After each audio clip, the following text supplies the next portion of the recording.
జీవితమొక పయనమని గమ్యము తెలియదని తెలిసిన ఈ మనిషి పయనమాగదు.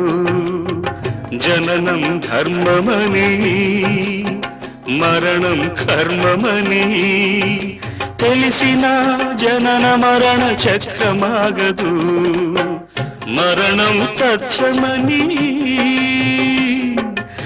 ఏ జీవికి తప్పదని తెలిసిన ఈ మనిషి తపనాగదు.